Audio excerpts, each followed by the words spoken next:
Welcome back to page 121. I was thumbing through an old dragon the other day and I thought, hey, wait a minute. Maybe I'll do it in front of the camera. Maybe talk about it. So I pulled out Dragon 65. This book, this magazine was out 40 years ago this month, September of 1982. So as of making this video, this turned 40 this month. I thought it'd be fun to take a look at the contents and why Dragon was such an outstanding resource right through the mid to late 80s. So today on page 121, a trip down memory lane from September of 1982, Dragon number 65.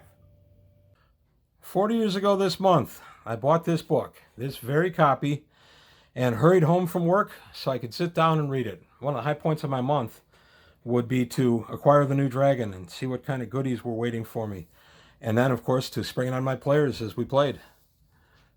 I was still playing with most of my original group at this time in 1982. So here we go. I have not thumbed through this prior to this video. I have not thumbed through this issue in I don't know how many years, so it's kind of fun to see it again. Here we get the table of contents. I'm not going to dwell a long time on that. I am going to go out on a limb. I liked the editorials. I always found that there were nice little nuggets in there. And then out on the limb, which were the letters to the editor, essentially, there were sometimes some really good gaming stuff lurking in there. The publisher at the time was Jake Jacquet, and Kim Mohan was the editor-in-chief. And Roger Moore and Ed Greenwood were contributing editors. It was funny. Gary Gygax was not technically part of Dragon Magazine, and they used to always, Dragon Magazine is its own entity. It's not under Gary Gygax's thumb. Yet, guest editorial, Gary Gygax. So the idea that it wasn't under his thumb, I always found kind of laughable because, of course, it was. He was the prime mover at the time this issue was published, so of course he had a lot to say in it. His guest editorials would take up several pages, and he usually had guest articles as well. Hey, Star Frontiers, blast off, the work is done. Now comes the fun. This is an introduction to the brand new game, Star Frontiers. I remember reading this article when this issue came out and thinking that Star Frontiers looked kind of neat, but I already had Traveler, so I wasn't really shopping other games at the time. I was still pretty new to Traveler and trying to get my head wrapped around it. But we did get into Star Frontiers in the mid-'80s, and mid-'80s, and then again more so in the mid-'90s. I played it a little bit in the mid-'80s with one other game master who really liked it, and then we played it again in the '90s, and I was the primary game master there, and we had a lot of fun with that. Star Frontiers is just a fun, rules-light space game. Okay, here we go, by Gary Gygax again, and no, he's not in charge of any of this. His name's not in the masthead. So here we have character classes to consider. So this was all part of the next volume of the Advanced Dungeons & Dragons rule set, which we were teased with for 3 years. Unearthed Arcana didn't come out until August of '85. So almost 3 years from the reading of this till we actually got some stuff. But this was a peek at some of the stuff they were thinking of. A subclass for Cleric called the Mystic. Subclass for Fighter, the Cavalier. The Savant for Magic User. Thief had the Mountebank and Thief Acrobat.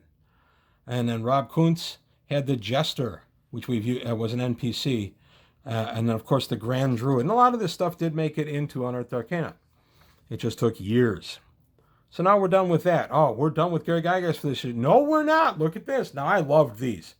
I would often just flip straight to these to read them.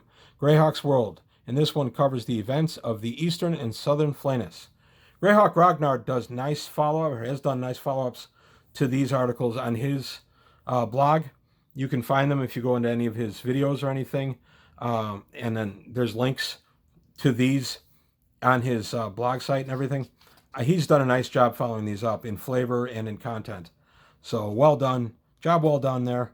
But yeah, we got to look at Greyhawk's World, what was going on there. And then we got a good look at all the armies of the Flanus. I use this a lot. And then Lehman's Tiny Hut by Leonard Lakofka. And then it's just keeping track of quality. As your equipment gets battered and bruised, it wears out. So here's an article on keeping track of quality. I did some of that for a while, and I don't knock DMs that do it.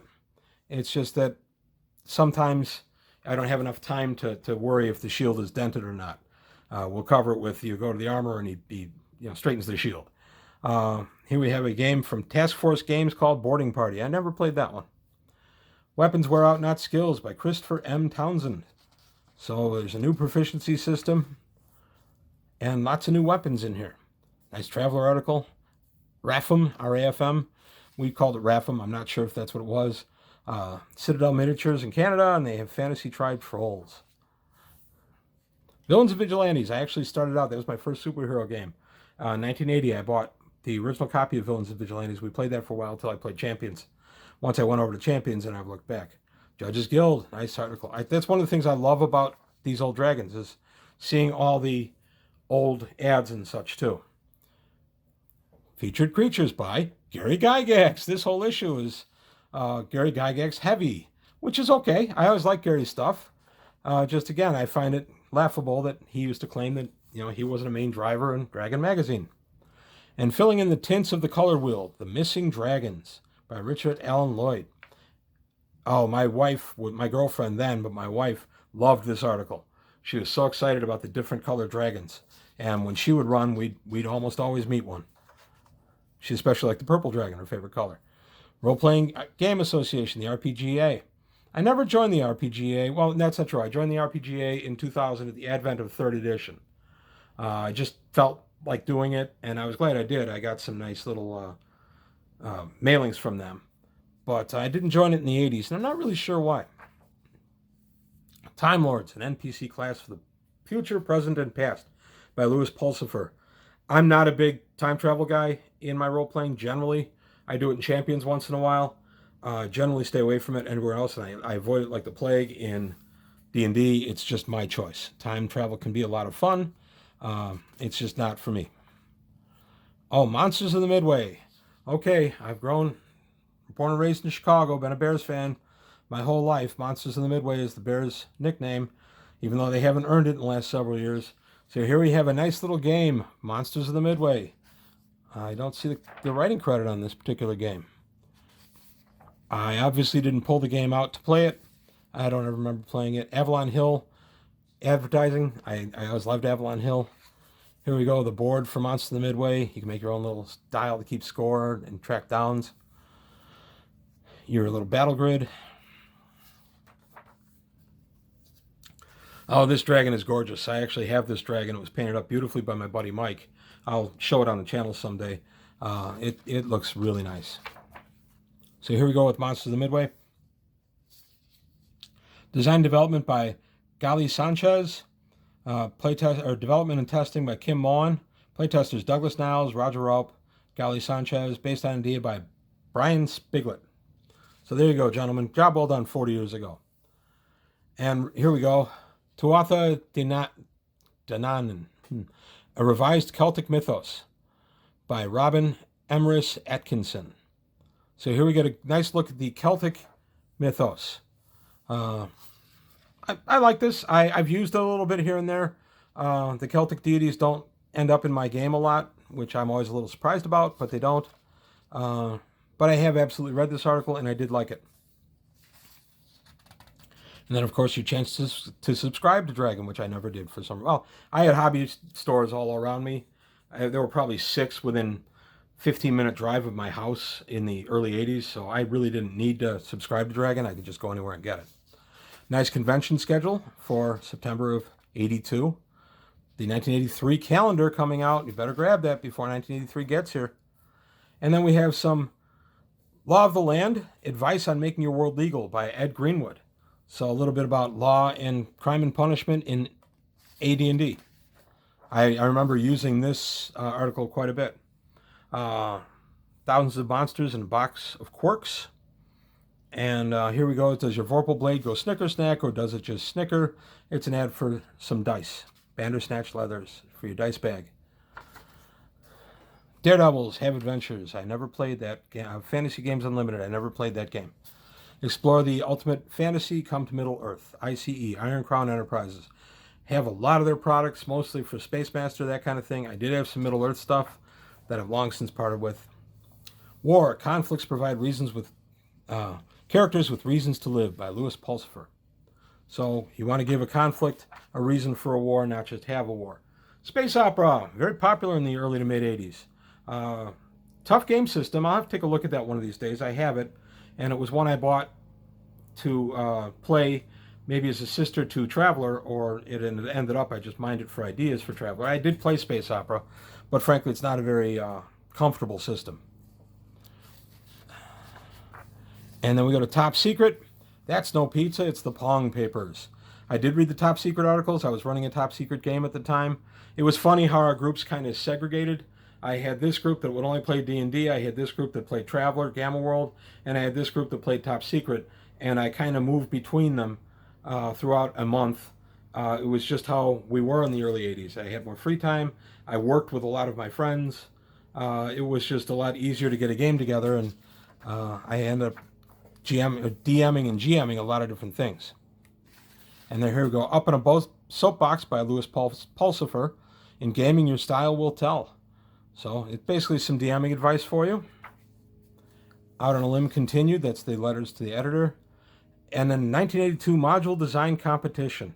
And then they would publish it later in an issue of Dragon Magazine. I never entered one of those. Campaigns for the keyboards. Oh, computers. What are those? I don't have a computer. And a dynamic duo from Game Designers Workshop. Uh-oh. This is an ad for Shamex/Horde for the first double adventure. That's kind of cool to see. And then Rail Buffs will love this one. Empire Builder, review by Gary Gygax. A lot of Gary in this issue. Logan's Run, never played that game. And then, of course, What's New. I always liked Phil and Dixie. I enjoyed What's New. I'm guilty of just flipping to What's New a lot of the time. And I don't know if Wormy's in this one. Yes, he is. I'm also guilty of flipping to Wormy. I always liked the Dave Trampier artwork. I kind of wish it had come to some kind of conclusion, but it didn't. And then we have Owlswick Press. And then just some cartoons, which I always enjoyed. Chaosium, Troll Pack, all about trolls. And then Grenadier Models, nice ad. And then the back ad for Gangbusters. If you want to be a gangster in 1920s, TSR has the game for you. So there you have it. Just a quick look at a 40-year-old issue of Dragon Magazine. I enjoyed taking a look at this. I hope you guys did. If you stuck around this long, then you did. If you want more, where I take other looks at other Dragon magazines, let me know. I'd be happy to go to different eras. I have Dragons pretty much from around 1980 going sporadically up to the end in 07, in 2007. I don't have every single issue, but I have a lot of issues in there. So if there's any era that you want to see or anything, please leave a comment. And I'll be happy to take a look at it if there's enough interest. So that's all I've got to say today for page 121. Thank you for your time. Thanks for watching. Subscribe if you haven't already, and I'll see you next time.